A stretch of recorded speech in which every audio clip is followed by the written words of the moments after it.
Hello adventurers! I'm sorry it's so windy. I hope you can hear this just fine. I'm not wearing my hearing aids today, so I can't hear anything. But I am here today at the Fernald Preserve Visitor Center. The Fernald Preserve, which I have trouble saying, is a former nuclear processing site, actually. They processed uranium out here. It's located, I guess the closest big-ish place would be Ross, Ohio. I think we're technically in Crosby Township. But after the plant was decommissioned after the Cold War, there was some contaminants that got out into the air and water around the area, and citizens petitioned the government and basically fought to get cleanup done. So not only has it been cleaned up, this is a former building of the plant that has been converted to a visitor center. There are trails all around. They have over 7 miles of trails here. Fun fact, Fernald was featured on Unsolved Mysteries because there was apparently a murder here. Plant workers say it's an accident, but the family thinks it was murder. Kinda neat. You definitely feel when you're first walking up, because it's so isolated and because there's so many like do not trespass areas and like government plaques and stuff, you definitely feel like you're kind of, I don't know, it was a little intimidating. I was like, oh my god, I'm trespassing on government land, but you're really not.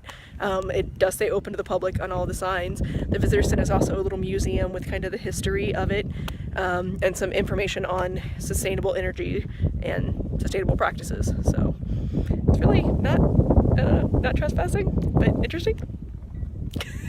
One really cool thing, because they work towards sustainable energy and reducing the carbon footprint, and I'm sorry, I'm driving, I know this is so bad. I'm on private property, it's legal. But all the spaces in the front row are for hybrid cars only. So this is what I mean by at first you feel like you're trespassing.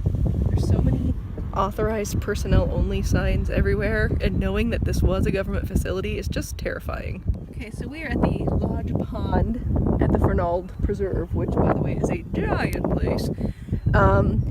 And according to the sign, they would excavate clay out of this pond to use to make the mound, which is, you see the mound over there, and they used it to kind of cap and insulate the on-site disposal facility.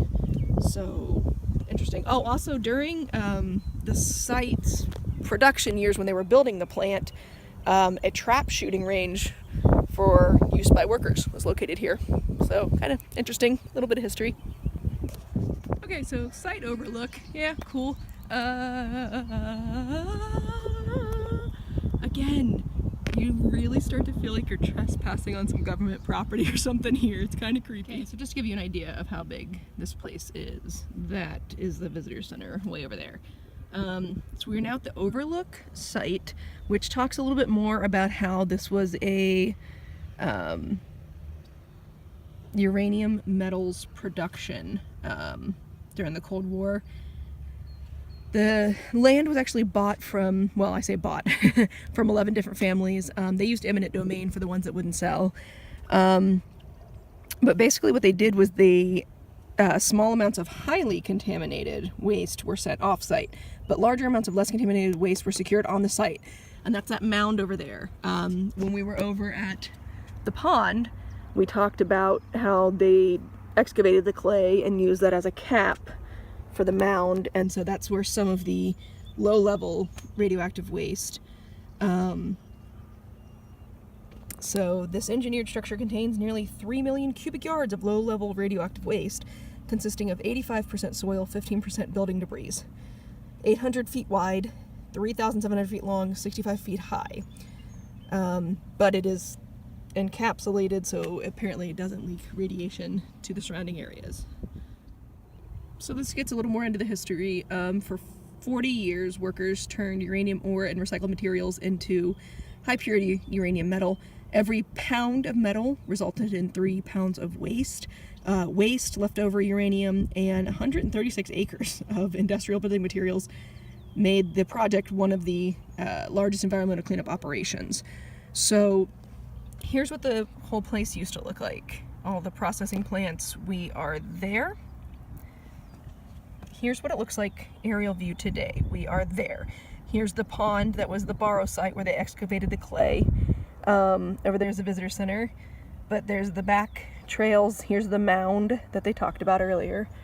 So that's where all that nuclear material is now. So really interesting history here.